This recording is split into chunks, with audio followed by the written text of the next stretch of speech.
నా కళ్ళమ్మ నీళ్లు బడబడ వచ్చేసినాయండి. ఆగకుండా ఆయన ప్రేమ మారదు. నువ్వు విడిచిపెట్టావు, ఆయన నిన్ను విడిచిపెడతాడని. అప్పుడు వెంటనే వెళ్ళి మోకరించి, ప్రభువా నన్ను క్షమించే. చాలా కాలం తర్వాత ఈ మాటలు జాగ్రత్తగా చదువుతా ఉంటే, నేను నిబంధన మీరాను, వీళ్ళు నిబంధన మీరలేదు.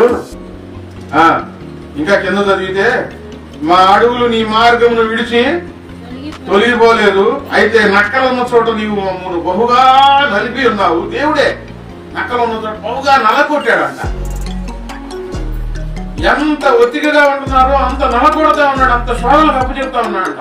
హృదయం వెనకకు మరలలేదు, నిబంధన మీరి ద్రోహులు కాలేదు, మా అడుగులు నీ మార్గమును విడిచి తొలగిపోలేదు, అయితే నక్కలున్న చోట నీవు మమ్మల్ని బహుగా నలిపి ఉన్నావు, గాఢాంధకారం చేత మమ్మల్ని కప్పి ఉన్నావు, మా దేవుని నామమును మేము మరచి ఉన్న ఎడలా.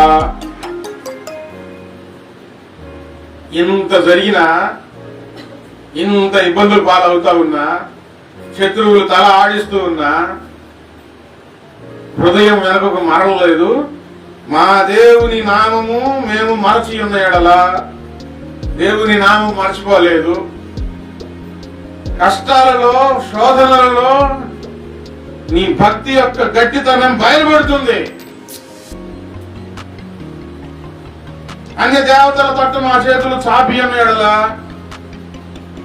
దేవుణ్ణి వదిలిపెట్టి ఆ దేవుని దగ్గర మా కార్యాలు జరగలేదు, మీరన్నా మమ్మల్ని ఆదుకోండి అని చెప్పి అన్ని దేవతల తట్టు చేతులు ఎత్తలేదు మేము అని కోరాను కుమారుడు ప్రార్థన చేసుకుంటున్నాడండి.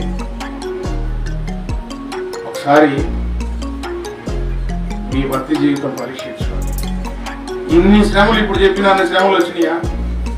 ప్రార్థన చేసుకుంటున్నా, వెళ్తున్నా.